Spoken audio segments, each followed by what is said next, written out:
Part 3.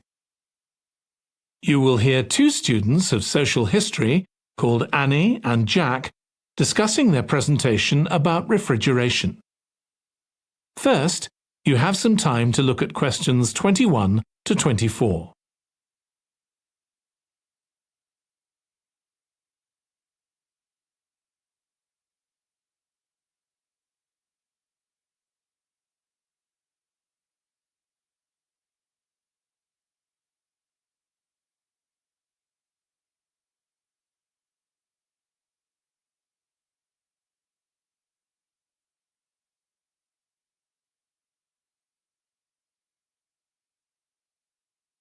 Now listen carefully and answer questions 21 to 24.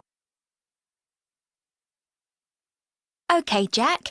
Before we plan our presentation about refrigeration, let's discuss what we've discovered so far. Fine, Annie, though I have to admit I haven't done much research yet. Nor me.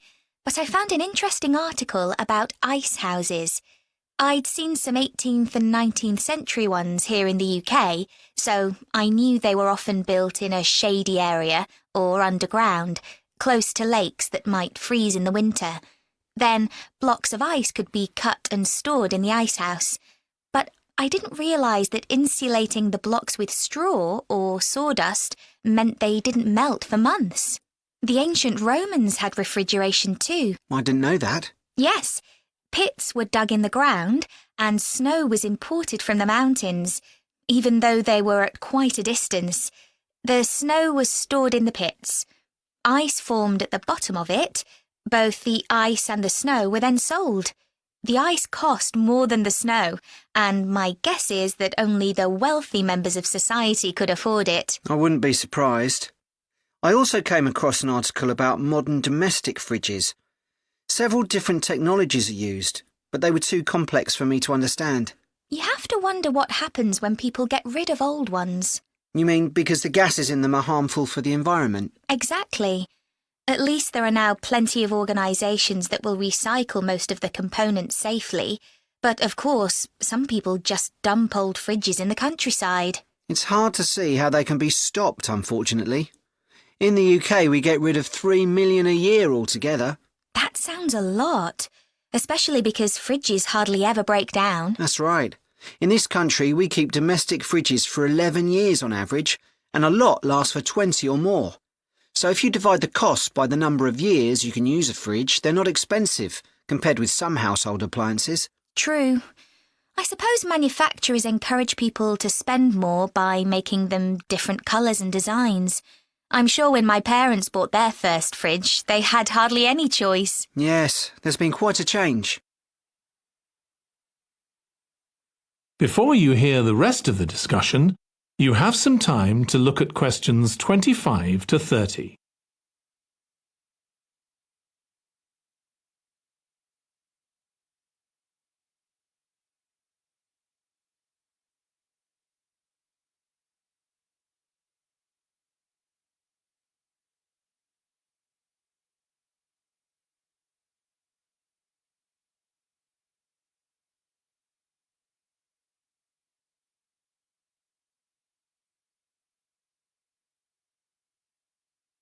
Now listen and answer questions 25 to 30.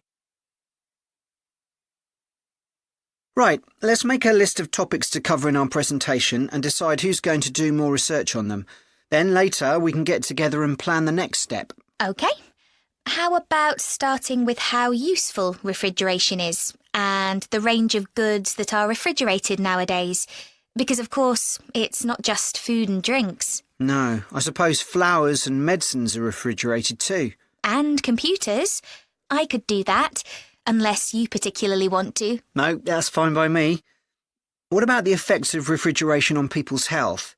After all, some of the chemicals used in the 19th century were pretty harmful, but there have been lots of benefits too, like always having access to fresh food. Do you fancy dealing with that? I'm not terribly keen, to be honest. Nor me. My mind just goes blank when I read anything about chemicals. Oh, all right then. I'll do you a favour. But you owe me, Jack. OK. What about the effects on food producers, Like farmers in poorer countries being able to export their produce to developed countries. Something for you, maybe? I don't mind. It should be quite interesting. I think we should also look at how refrigeration has helped whole cities, like Las Vegas, which couldn't exist without refrigeration because it's in the middle of a desert. Right. I had a quick look at an economics book in the library that's got a chapter about this sort of thing. I could give you the title if you want to do this section. Not particularly, to be honest. I find economics books pretty heavy going as a rule. OK, leave it to me then. Thanks. Then there's transport and the difference that refrigerated trucks have made. I wouldn't mind having a go at that. Don't forget trains too. I read something about milk and butter being transported in refrigerated railroad cars in the USA right back in the 1840s. I hadn't thought of trains. Thanks. Shall we have a separate section on domestic fridges? After all, they're something everyone's familiar with. What about splitting it into two?